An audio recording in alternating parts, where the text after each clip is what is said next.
Welcome to the Sacred Window podcast. Here, we look closely at the intersections of the postpartum window, the Ayurvedic perspective on health and healing, and the universal mother principles that are the keys to giving and receiving effective care. Hello, I'm Christine Devlin Eck. I'll be taking you through interviews with professionals who are making a profound difference in the lives of their clients, conversations with individuals brave enough to share their stories of vulnerability as a way to lift up others, and my own journey through birth, parenting, caregiving, and building a conscious business. We are here to honor the sacred windows, the profound transitions in life that give it all meaning. Welcome to the conversation. And I will never be the same again.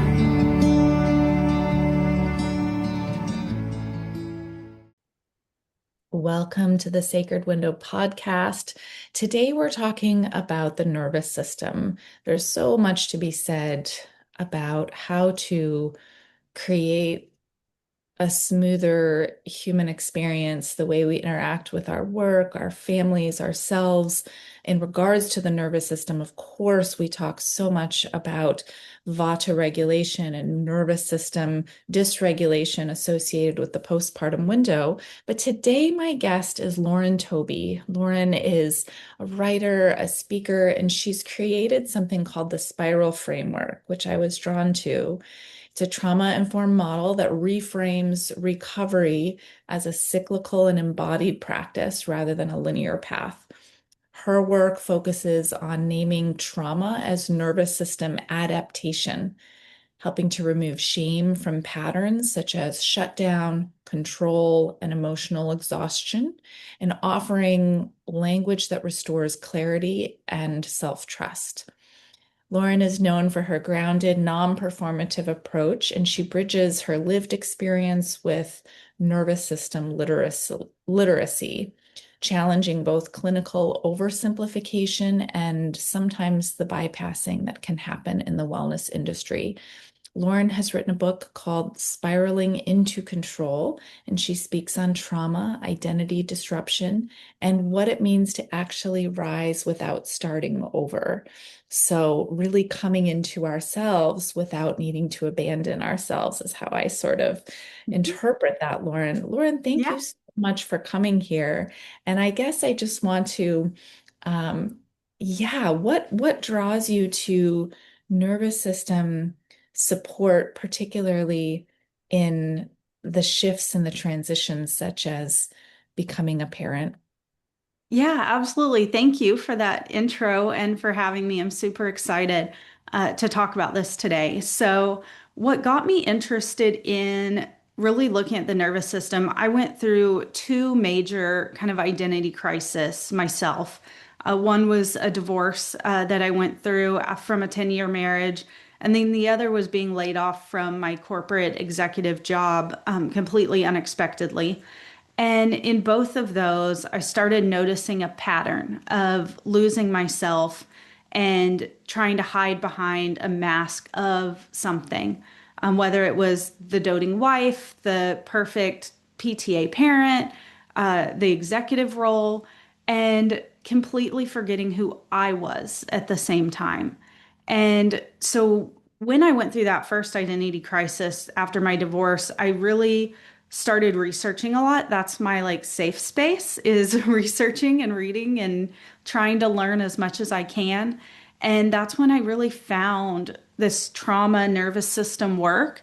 And it was very interesting, but it wasn't until after my second identity crisis that it really all clicked together. And I realized that this is a pattern that in these major life transitions, your nervous system goes through a very similar pattern, and that you have these moments of kind of identity collapse and then rebuilding that through nervous system work. And so that's how I got involved in it. And then once I realized how cool this was, how I could geek out on this all day long, I went back to school to, make sure. I always say I went back to school to make sure I was right in everything I was finding. So it's been a journey, and it's one that I am so grateful for every day that I get to speak and write and help women to realize that they still exist under all of those labels or masks or performances, that they still have a self. Mm. It's almost like I'm getting sort of this image of, we walk like the same pathways. Like if you're Mhm. walking in the woods or something, you take the same familiar path. You know this path, you've got it down, you're really good at it. And then all of a sudden, whatever that change is that happens, we're taken out of that normal environment that we're used to Mhm. navigating so brilliantly. And all of a sudden, we've got to like clear away like a new Mhm. path. And that's the place where we need the proper tools in order to do that clearing. Trying to do it with, not equipped, Mhm. not prepared is so much harder. And I kind of, I guess it's just I think sometimes in images, but I Mhm. can see how, when we are getting ready for any large transition and we haven't really been given the opportunity to fully prepare for it, to fully um, understand the ways that that can throw us off. Because why is it that we so often go into some of these transitions kind of blindfolded, if you will? I mean, there are certain things that are going to Mhm. happen, like getting laid off, or, coming up to something that maybe we don't have an opportunity to prepare for. Mhm. But yeah, I guess in your understanding, what's going on in the nervous system when we approach these moments of being required to make a shift Mhm. that makes it so uncomfortable. Yeah, so our nervous system at its core is a pattern matching machine. So its entire role is to keep you safe by going back in the database and finding a similar experience and bringing that forward and saying, okay, this worked last time, so let's just do this again. And when it does that, and you've gone through this major life transition and it can't find a pattern, then it's just going to grab something similar or close to it. And a lot of times that is the wrong pattern, but it's grabbed it anyway. And so when we're in these moments that we've never experienced before, even if we've had time to prepare, even with motherhood, you get 9, 10 months to prepare, your nervous system hasn't gotten to prepare because it's never experienced something like you go through with hormone changes and with life, schedule changes. And all of a sudden, you're responsible for this tiny human. And until your nervous system is able to create enough pattern matches, it's going to feel very unsettling and very hard to comprehend because it has nothing to rely on at that point. Yeah. So when you are, you know, I think one beautiful thing about systems of support, such as the Ayurvedic lens, like it gives Mhm. us so much practical activity to do Absolutely. with which to begin to regulate Mhm. our digestion and support the body, which then kind of, I think, gives the nervous system a resiliency. It gives us Yeah, some juiciness so that when that discomfort happens, which I think is part of the path, there's absolutely. something Hmm. really important about needing to forge those new pathways and needing to like build those, new moments where we can then in the future go back to it and be like, oh yeah, I did this. Yeah. Um, but when we're looking specifically at your work and the spiral framework, what are these tools that we can use to begin to be gentler with ourselves, maybe to experience it as not traumatic? Yeah, absolutely. So the spiral framework is really based on the fact that your body goes through 4 states, and it's going to go through those 4 states for the rest of your life. There's no getting off of it because it's just the way life happens.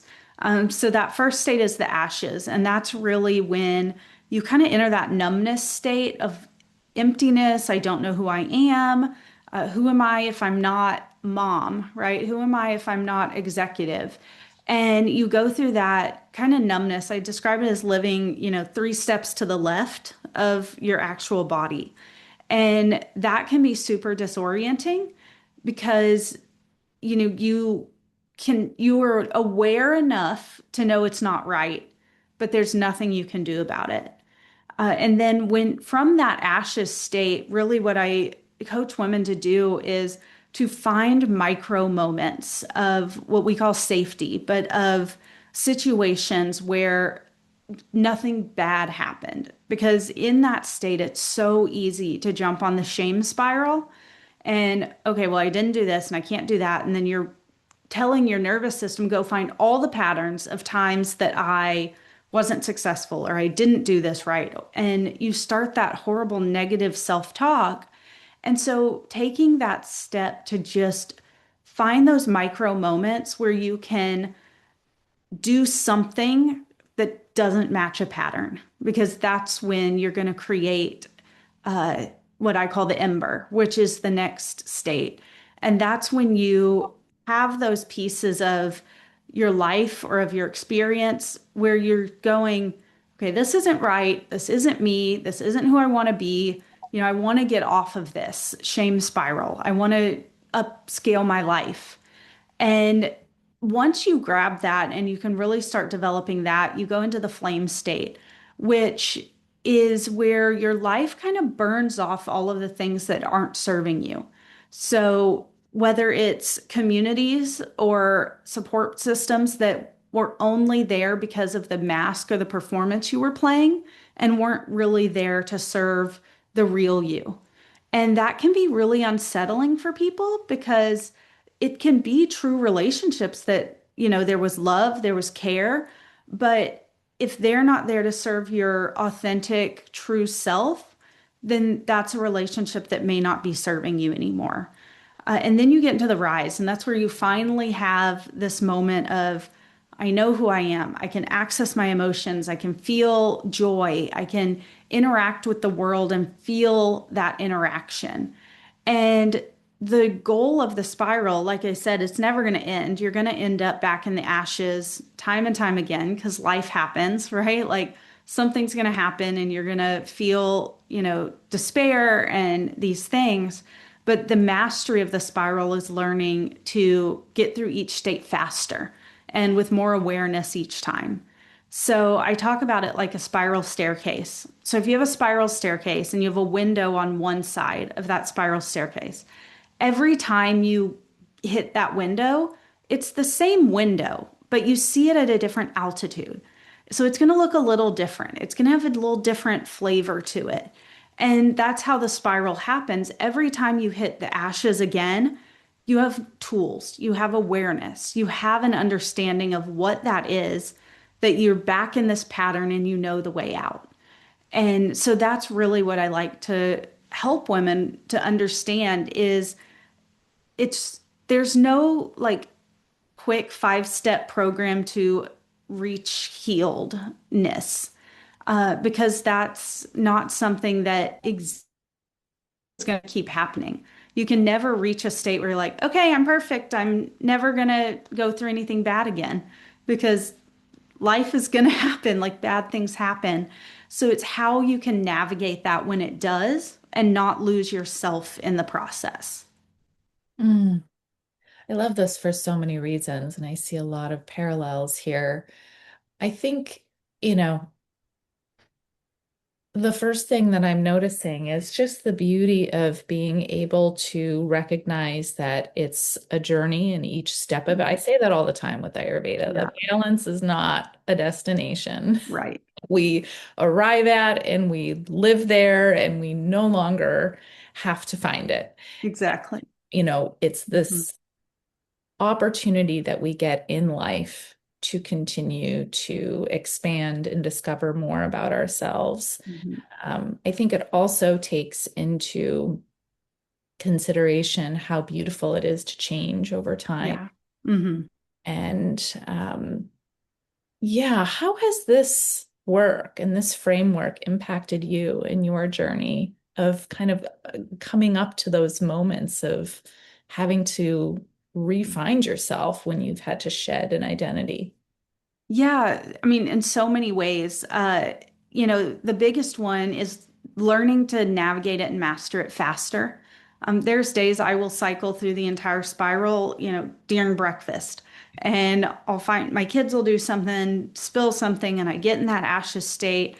And because I've done this work so many times, I can identify, whoa, I'm in the ashes. I need to, recalibrate this. And sometimes it still takes me a week. A few weeks ago, I found myself in the ashes for about a week, and I just had to honor what my body needed at that point. And so the impact it has is being able to truly tell what your body is telling you it needs at that moment. Because sometimes when you're in the ashes, it needs that day, 2 days, week to recalibrate and be able to, for you to get back to that rise, that balanced state. And some days you're able to catch it quick enough that you're like, nope, we're not doing this today, and get through it faster. So the more you master it, it's less about changing your identity as much as adapting to a new experience. Whereas when you're early in it and not really gone through this process before, it really is about finding that identity, because I think, especially a lot of times as women, wear a mask or a costume and do a performance for a lot of our lives, whether that's at childhood when we're that high achiever and people pleasing and wanting to do everything right, and that leading into adulthood. So those first times you really shed that performance, it's scary because you don't know what's under there. But I always want to reassure women that the person that's under there has learned all of those lessons that you went through. So she's stronger, she's more capable. And it's not about being grateful for the pain. It's about knowing that each of those lessons has made you stronger, and talking about it as kind of like metallurgy. When you put a knife into a fire and reforge it, every time it gets a little stronger, but it gets stronger by becoming more malleable.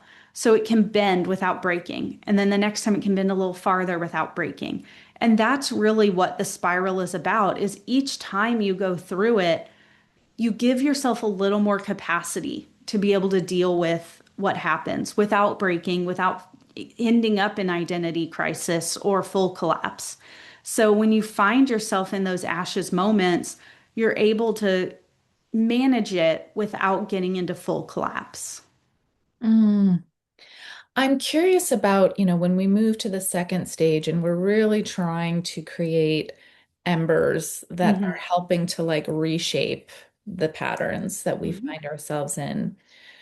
Talk a little bit about like the micro moments that we can start to put our attention on. I mean, I think, from the work we do at just being in life, what we put our attention on is going to Mhm. grow. So Absolutely. we can decide, Mhm. this is what I'd like to put my love and attention on. Yeah, Whatever that is, be it something that is not supportive to us or something that truly is. absolutely. How do you kind of find the discernment to be like, okay, I'm going to change this pattern now. I'm going to forge a new path here.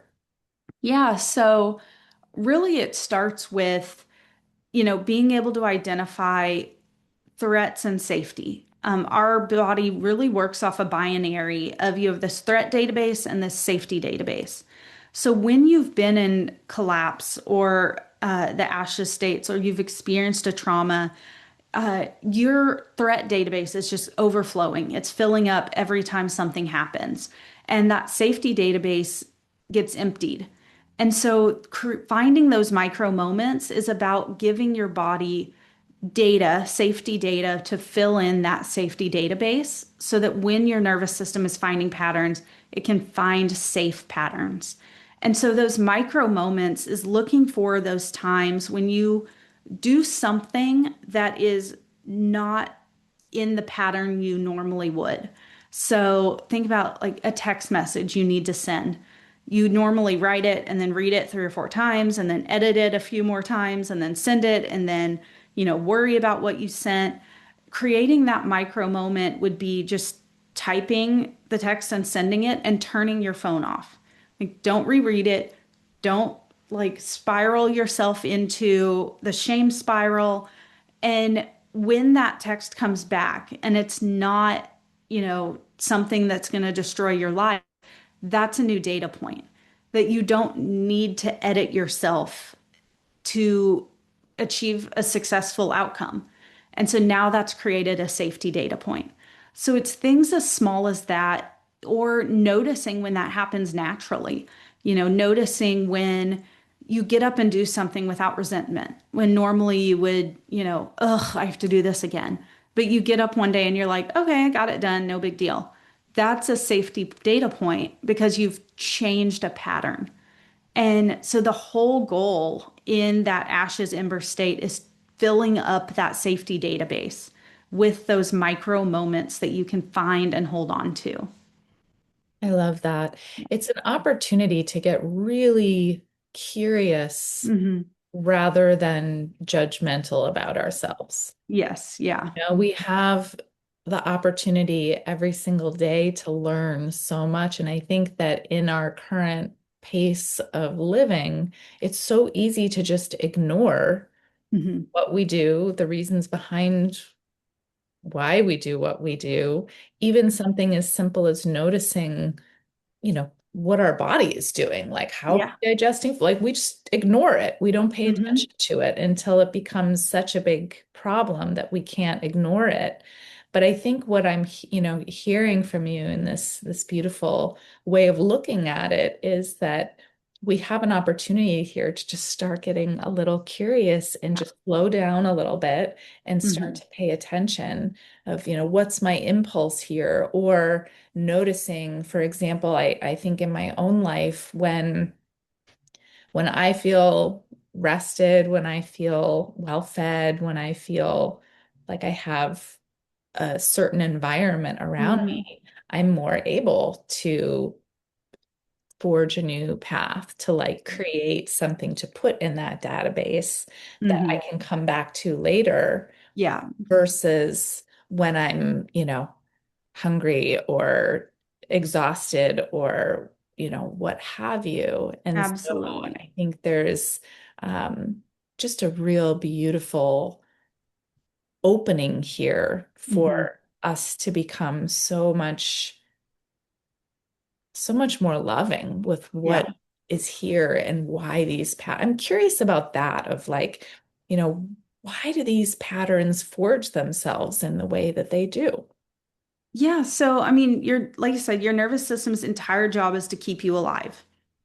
That's That's it. Like it doesn't care about the 5-year plan or the vision board or anything you've created to steer your life. It cares about keeping you alive mentally, physically, emotionally.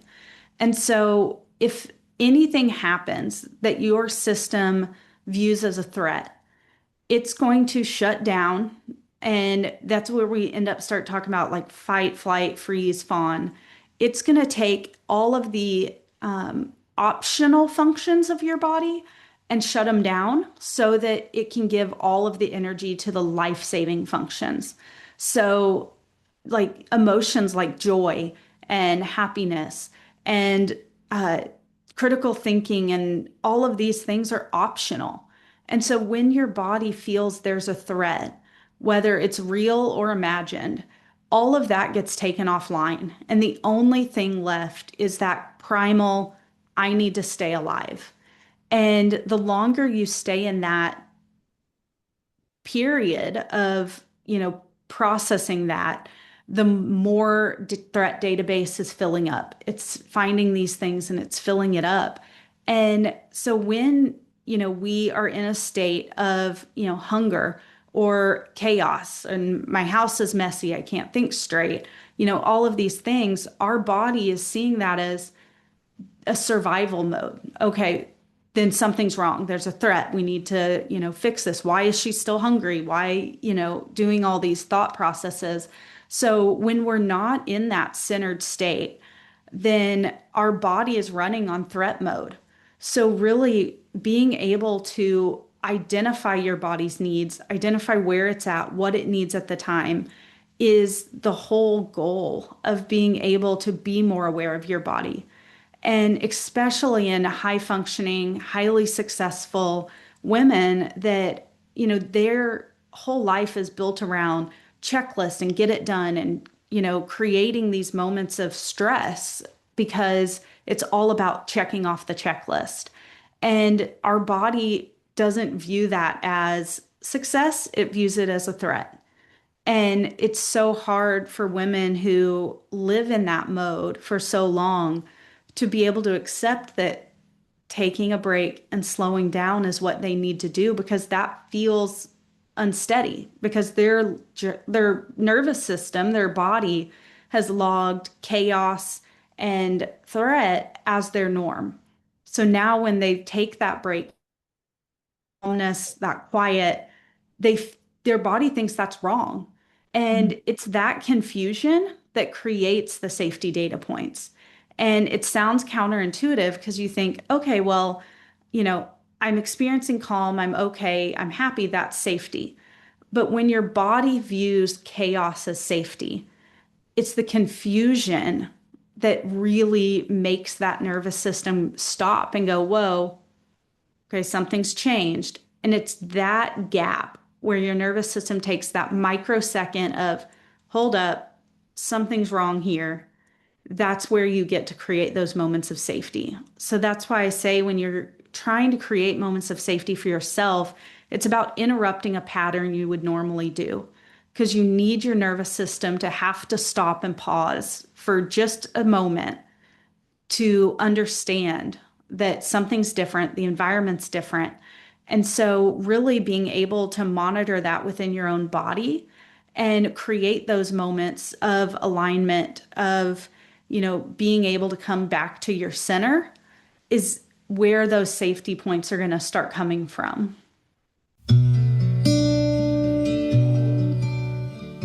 How are you sharing your gifts and passion for caregiving with others?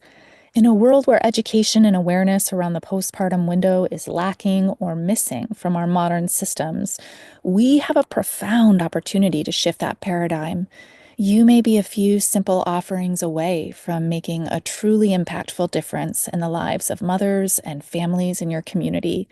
We are here to support your journey in the ways that work best for you.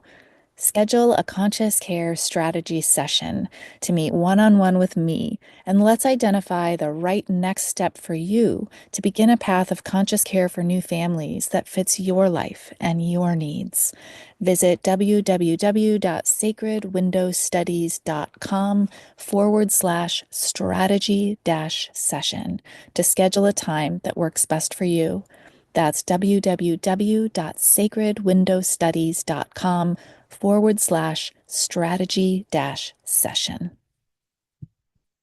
I really see this as, you know, when people receive conscious postpartum care, when someone Mhm. is there and they are feeding them food and they are listening to them and they are giving, just showing up in ways Yeah. that rarely ever get to have anybody show up for us in that Mhm. way. It creates that new pathway. It Mhm. creates that frame of reference, that, database that years later, because I've talked about this a lot, that because in my own life, my kids are growing up now. And Mhm. so why is like now I have this new perspective on how valuable being cared for in that postpartum window was, because I look back and I still have these new, they're not new anymore, but they're repeated patterns of nourishment that have been logged in that database that Yeah. I still go back to at the stage that I am now. Yeah. And our teacher would always say, like, 42 days for 42 years, like, you take care of yourself here and you are impacted for decades to come. And I, Absolutely. through your framework, I'm really Mhm. seeing that in a cool new way of, because we've created patterns, we've created reference points, we've created memories, like sensory input that are Yeah.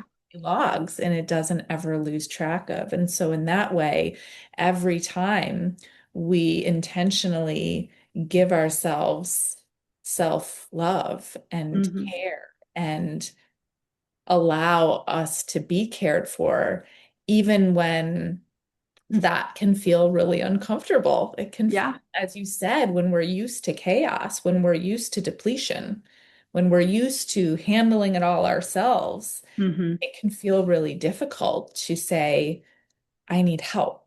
Yeah.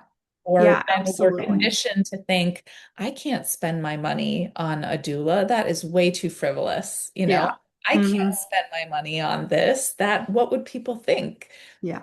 When we like take that first step into doing something a different way, when we know that it's what we need, we can come back to that and it changes everything. It shifts a whole perspective. It opens up a whole new viewpoint, even when it feels uncomfortable in that moment.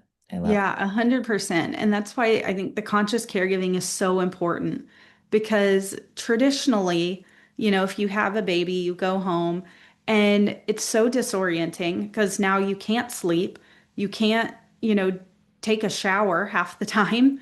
You're still trying to keep everything together. And when people do come over to help, it's what do you need help with? And you're like, I don't even know what I need help with. And so that makes it even more stressful because now you're trying to figure out what you need help for. But with that conscious caregiving, it's them just coming and caring and doing what needs to be done. And that does create those safety data points because all of a sudden you're able to receive care with no lash out, no back, consequences of doing that. And it's someone who just truly wants to be there to serve you. And there's no shame in that. And I think we're taught so much that asking for help can be shameful. Like you said, like you're supposed to get up, do it yourself, like get things done. And so when you can receive help without shame and without consequence, that those are some of the strongest data points you can put in your body is that you don't have to do it alone. Mm, I love that. So I think, you talk a little bit about honoring capacity Mhm. rather than pushing through. And I think there's a little bit of a piece there that sticks with me about, sometimes I think you're speaking of it in a little bit of a different way, and I'd like to get into that. But like Mhm. after what we've just been talking about, I see like a little bit of it as maybe it's like good to push ourselves a little bit to like experience something that might be uncomfortable Yeah. when we know we're like stocking that database. However, I think what you're really talking about is like listening to the body's limits. Is that what Hmm. you're talking about? Yeah, so a little bit of both, actually. So honoring that capacity is, like I talked about, when you create those micro pauses for your body where you stop the automatic response and respond, truthfully or wholly to yourself. That gap is your capacity for your voice to come through. And the more you are able to honor that gap and fill that gap with positivity, the bigger that gap gets. So it's that auto responsive, I'm fine, I've got this, I can handle this, starts getting slower and slower, which gives you that opportunity to say, actually, I'm really struggling right now and I could use some help. And, but then, yeah, honoring where your body is at the moment because, uh, so there's a concept that I talk about called the fireball. And that's when you're in that ashes moment and you find these micro moments, but instead of honoring them, you just kind of explode your life because you've gone beyond the capacity your body has at that moment. And that's what I did with my divorce. I had these moments of this isn't right. I don't understand how I got here.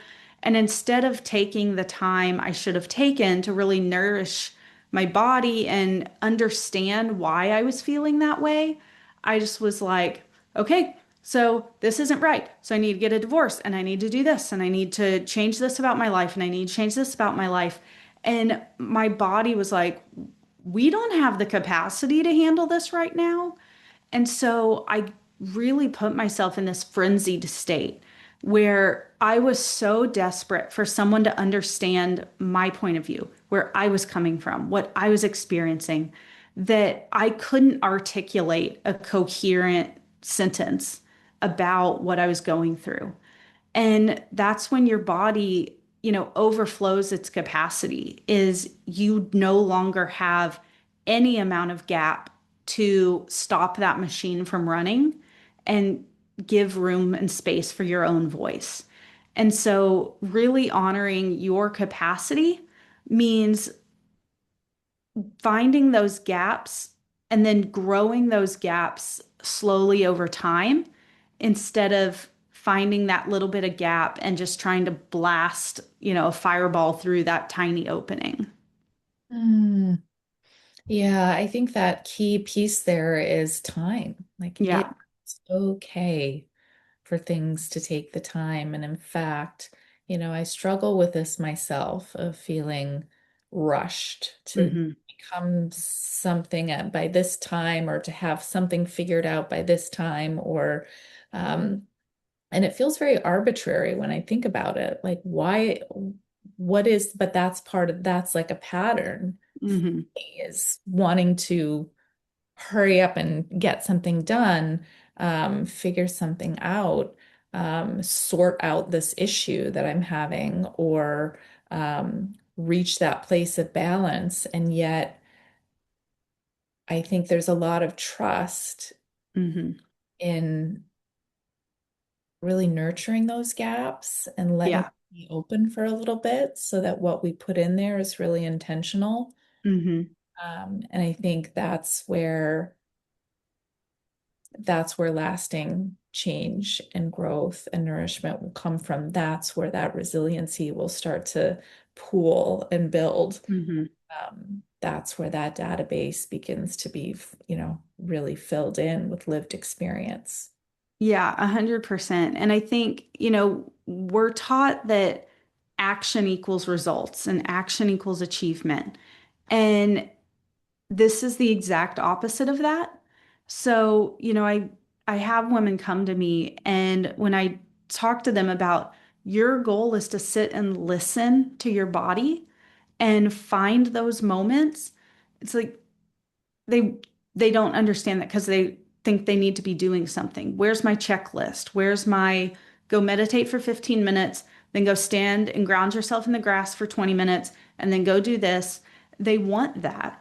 And it's having to break that mold of rushing the progress and having that checklist to just say, you just need to wait. Let your body do what it needs to do, find those moments, and then those tools will become extremely helpful, but not until your body is ready for that input.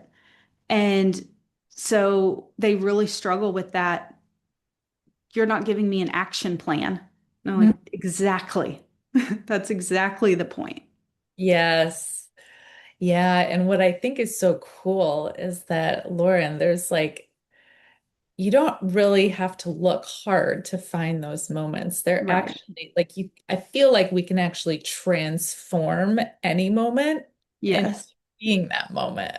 Yes. It's It's, like yeah, just being actually, open to changing that feeling. Yeah. yeah. Like even as I'm having this podcast conversation with you, I'm curious, like, how can I expand this moment into being of the quality that I can draw back from? And it's as Mhm. simple as just like inviting it in. Yeah. Yeah, absolutely. Taking a breath And and inviting it that, in, like making that gap a little wider and filling it with all the good qualities that I wanted to have. yeah, exactly. And it sounds so weird, right? That you're like, well, I can just choose to make it okay. And yeah, you can. Yeah. And I think that's what people struggle with. And I struggled with for a very long time and fought against because people would talk about that, like invite in, the good moments, find those good moments and nourish them. And I was like, you can't, like, you're just telling me to like think better, like think more positive. Like I really resisted that.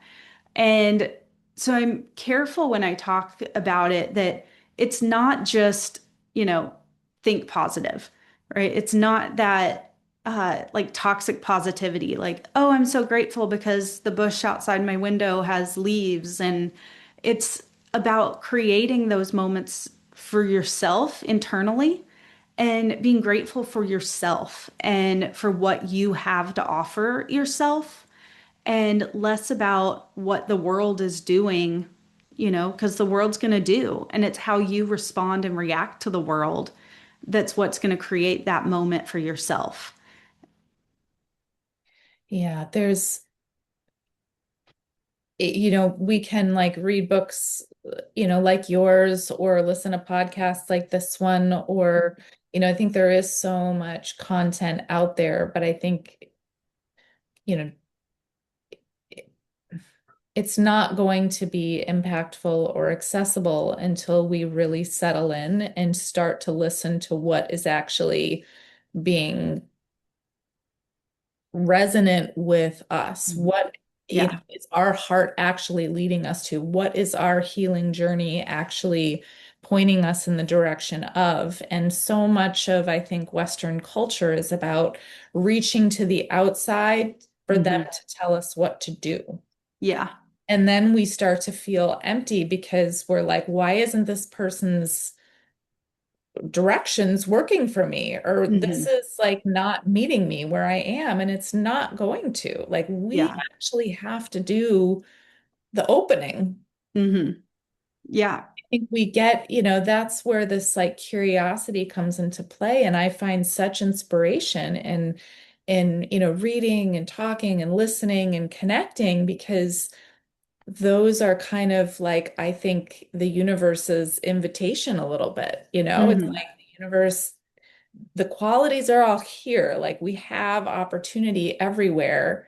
Um, but it's really the process within. It's our own decision, our own trust, our own ability to look closely at what is important to me and what do I want to feel and how can I take what's here now and go on this journey. And I think that's a real shift to sort of an autonomous, um, really connected with the natural world and connected with, however we want to describe Hmm. our beingness here. That's can be scary. That can be an unfamiliar, again, um, Hmm. thing we need to practice.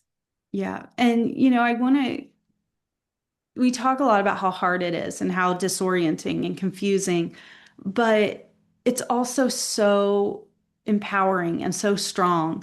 And I want to make sure people, when they hear this, don't go, well, that sounds awful. I don't want to be confused and disoriented. But there's so much positive to it of being able to access those feelings and that deepness and that inner peace and being able to understand where you fit within this life you've built and all of that. And achieving that balance or that rise state is so worth it.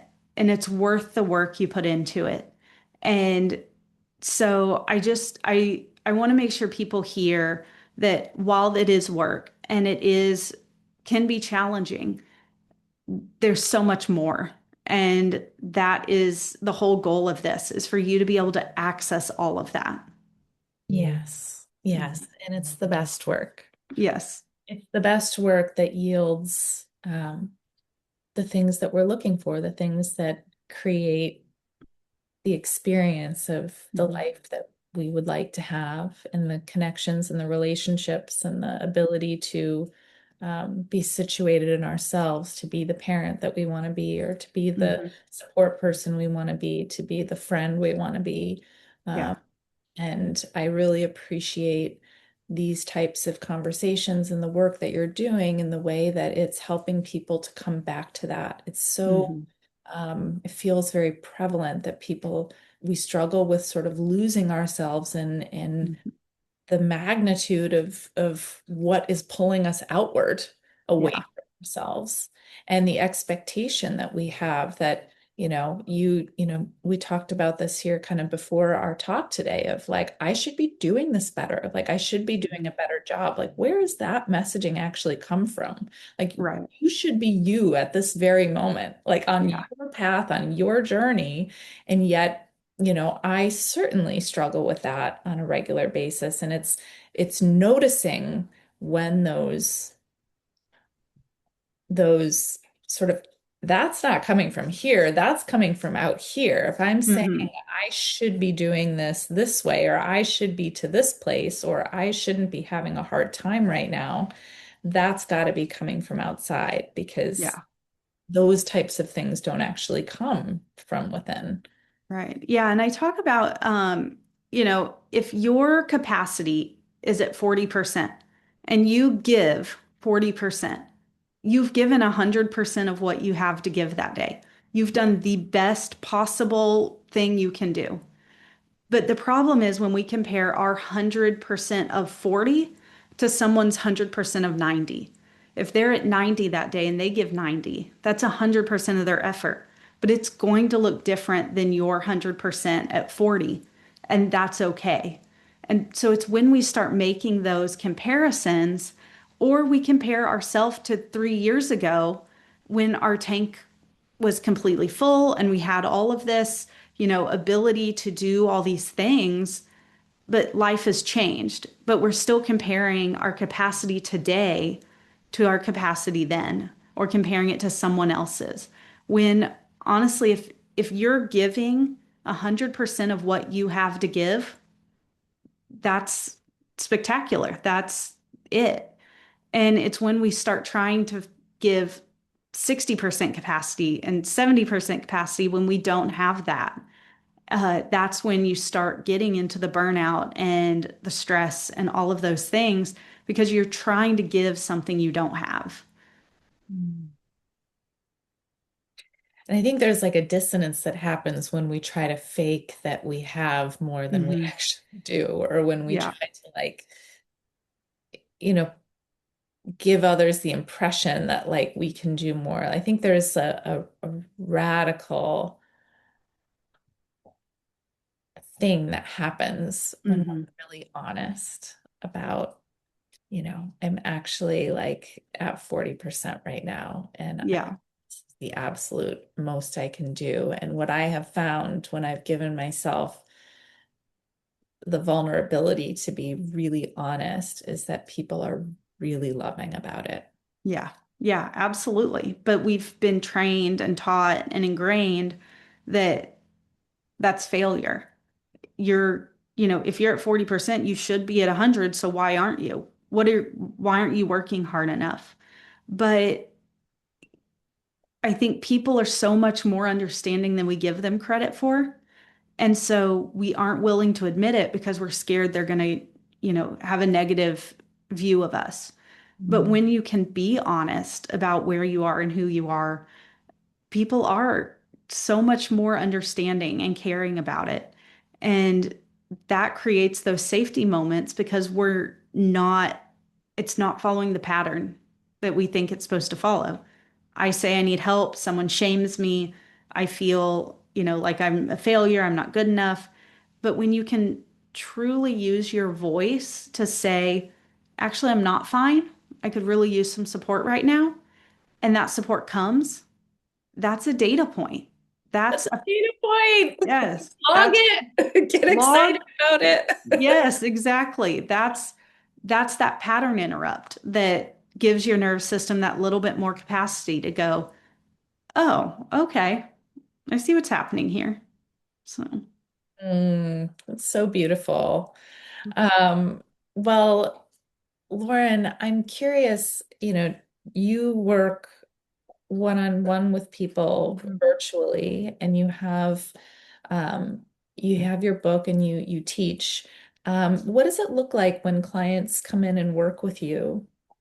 Yeah, so I have several kind of entry points. I have an app I've developed that goes through all of this work with women, and the app learns as they go. And they have that ability to use that to identify those safety points and identify, where they are in their spiral right now.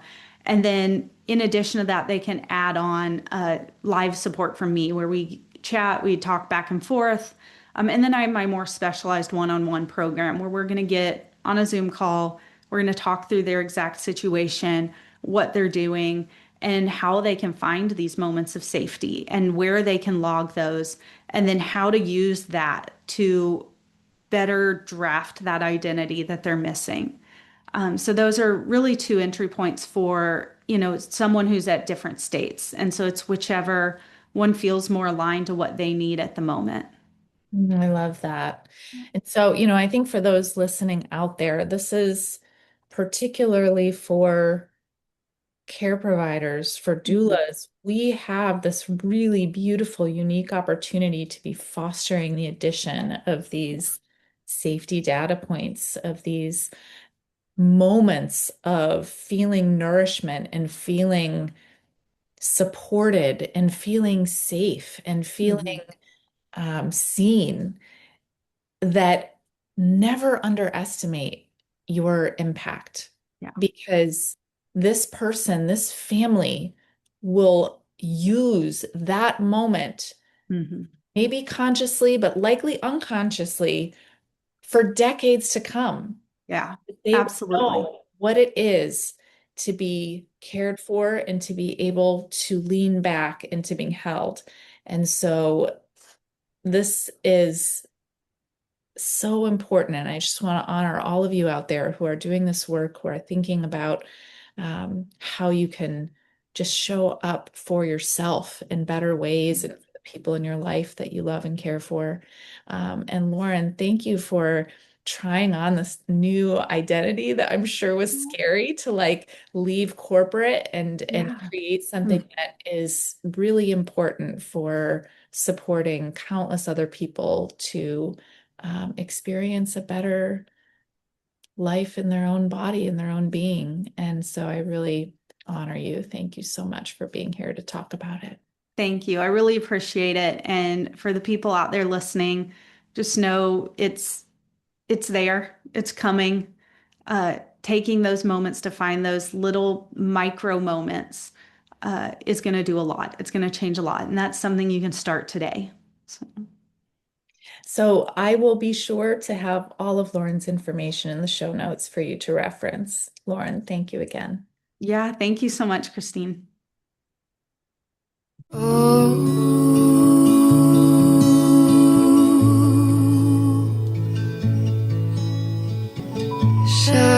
Shanti, Shanti.